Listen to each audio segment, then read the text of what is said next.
ठिकाणी भाजप आहे आणि सत्तेत भाजप असताना, संपूर्ण बहुमतात असताना आणि कालावधी पण त्यांना बराच मोठा मिळाल्यानंतर आज महाराष्ट्राची जी परिस्थिती आहे, या विधारक परिस्थितीला हे दोन्ही सरकार जबाबदार आहे। आज शेतकऱ्यांच्या शेतमालाला भाव नाही, शेतकरी कर्जबाजारी झालेला आहे, दुसरीकडे बेरोजगारी जी आहे ती परमोच्च पातळीवर गेलेली आहे। सध्या पुणे या ठिकाणी पोलीस भरती जी होती आहे त्यामध्ये चेंगराचेंगरी होती की काय, अशा प्रकारची परिस्थिती पुण्यात निर्माण झालेली आहे। त्यामुळे बेरोजगारीचा प्रश्न हा भीषण झालेला आहे। कायदा सुव्यवस्थेची वाट लागलेली आहे। महिलांच्या शोषणाच्या नवीन गुन्हे आणि माहिती समोर येत आहे, बलात्काराच्या घटना वाढत आहेत, तर नव्याने गँग समोर येत आहे। कुठे बाळूची गँग, कुठे निळूची गँग, कुठे कोयता गँग, कुठे रेती गँग, कुठे आका, कुठे खोक्या, असे दुर्दैवाने या पूर्व महाराष्ट्रात शिव छत्रपती शाहू फुले आंबेडकरांच्या महाराष्ट्रात हे नवीन शब्द ऐकायला मिळतात। पहिले 50 खोके एकदम ओके ऐकलं होतं, आता खोके रिटर्न्स चा जो काही धुमाकूळ आहे तोही आपण बघतोय। त्यामुळे कायद्याचा धाक नाही, किंबहुना सत्ताधारी पक्षातीलच गुंड हे कशा पद्धतीने त्या ठिकाणी खंडणी वसूल करताय याचे उदाहरण आपल्या सगळ्यांच्या समोर आहे। तर विकासात्मक कामाकरता यांच्याजवळ खर्च नाही, पैसे नाही, कारण पुरती तो बजेट अर्थसंकल्प सादर झाला, या अर्थसंकल्पामध्ये महसुली आणि जी तूट आहे, फार मोठी महसुली तूट आणि भांडवली तूट ही अर्थसंकल्पात असल्याचं स्पष्ट झालं आणि परिणामस्वरूप खर्च आणि उत्पन्न याचा मेळ उठलेला आहे।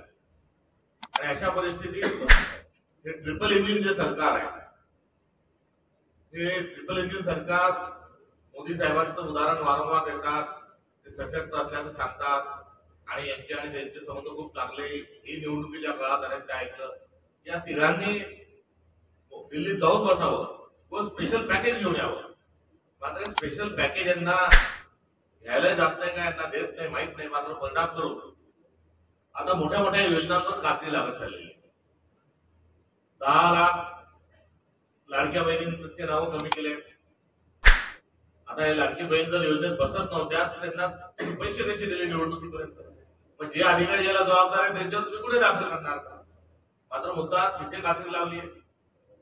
1,500 ते 21 करून ते आश्वासन लाडक्या बहिणीचं पाळल्या गेले नाही आणि आदिवासी विकासाच्या, आदिवासी कल्याणासाठी असणारी रक्कम ही लाडक्या बहिणीच्या खात्यामध्ये ती टाकल्या जात आहे। त्यामुळे आर्थिक दिवाळखोरी जी आहे ती दिवाळखोरी स्पष्ट झालेली आहे आणि या महाराष्ट्राच्या सर्व चित्रात लोकशाहीची गळचिपी आहे ती मोठ्या प्रमाणावर आपल्याला आढळून येते।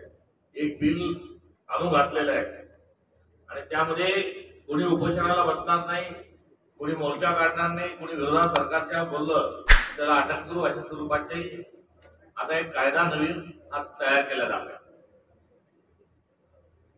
आणि हा कायदा जेव्हा येईल तेव्हा येईल आणि याच्याकरता आम्ही विरोधी काँग्रेस म्हणून करू। मात्र आपल्या पालघर जिल्ह्यात याची आगाऊ अंमलबजावणी करण्याकरता तुमचे जिल्हाधिकारी जे आहेत ते शासनाच्या इशाऱ्यावर सरसावलेले दिसतात। तर माहितीच्या अधिकारात घेतलेली माहिती आणि ती माहिती प्रकाशित केल्यानंतर आता गुन्हे दाखल करू, हे जे प्रशासनाचा जो कारभार आहे हा हुकुमशाहीच्या दिशेने आपल्याला स्पष्ट स्वरूपात पुढे घेऊन जातोय। हम करे तो कायदा ही अत्यंत वाईट अशा स्वरूपाची प्रवृत्ती महाराष्ट्रात डोक्यावर काढत आहे। आपल्या पालघरच्याच अनुषंगानं मला एक अजून माहिती आणि या ठिकाणी एक कारस्थान जे आहे त्याचा पर्दाफाश करायचा आहे। आज सागरी पट्ट्यामध्ये पालघर पासून जो आपला महाराष्ट्र सुरू होतो तो थेट सिंधुदुर्ग पर्यंत, या सगळ्या ठिकाणी या संपूर्ण पट्टा जो आहे हा आता अडाणी आणि अंबानीच्या कशात घालण्याचा निर्णय हा महाराष्ट्र सरकारने केल्याचा असल्याचं आपल्याला आढळून येते। त्यामुळे सिंधुदुर्गमध्ये काय होत आहे तर मागणी नसताना आणि आवश्यकता नसताना एक शक्तीपीठ मार्ग त्या ठिकाणी थेट नागपूर पासून तर गोव्यापर्यंत केला जातो। हा शक्तीपीठ मार्ग म्हणजे काय, तर जेट्टीपासून समुद्र किनाऱ्यापासून थेट सेंट्रल इंडियापर्यंत हा अडाणी आणि अंबानीसाठी टाकलेला हा लाल रेड कार्पेट त्याची एंट्री व्हावी म्हणून करण्यात जात असणारा हा कॉरिडॉर आहे. आणि हा शक्तीपीठ करता कशासाठी, त्याला शेतकरी विरोध करतोय, त्या संदर्भात अनेक इतरही रस्ते आहेत. मात्र महाराष्ट्रातल्या बहुजन समाजाला आणि इतर लोकांना कोणतं तरी तीर्थ प्यायला गोव्याला पाठवायचं आणि गोव्याचा जो कोळसा आहे, गोव्याचे जे खनिज आहे, गोव्याची जी इथला होणारी जी व्यक्तीची आयात निर्यात आहे ती खुशाल अडाणी आणि अंबानींनी करावी.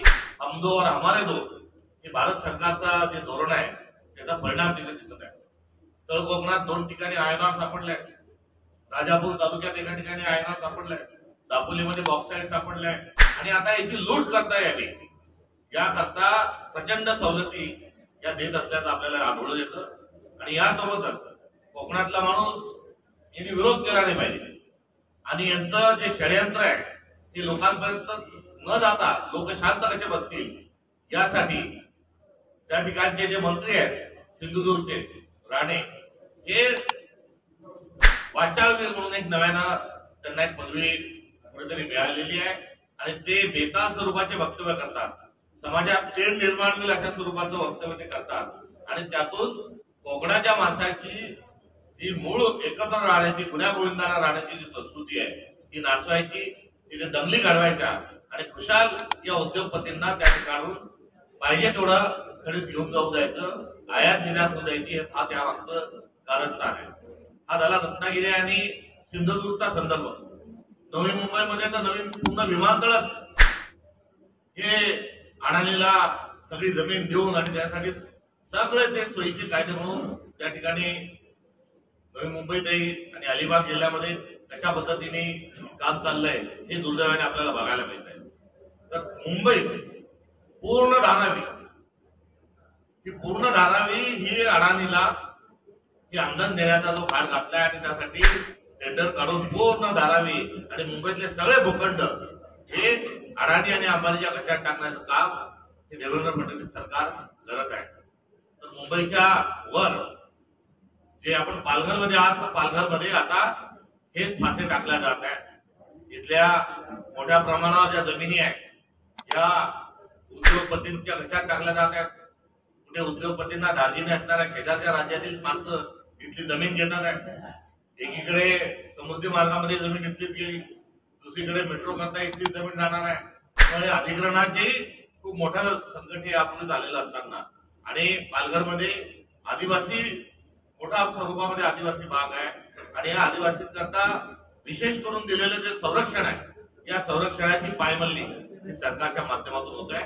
त्यामुळे एकंदर पालघर पासून तर सिंधुदुर्ग पर्यंत हा अडाणी आणि अंबानींना थेट अंधन म्हणून हा महाराष्ट्र विकण्याचा घाट देवेंद्र फडणवीस सरकार करत आहे.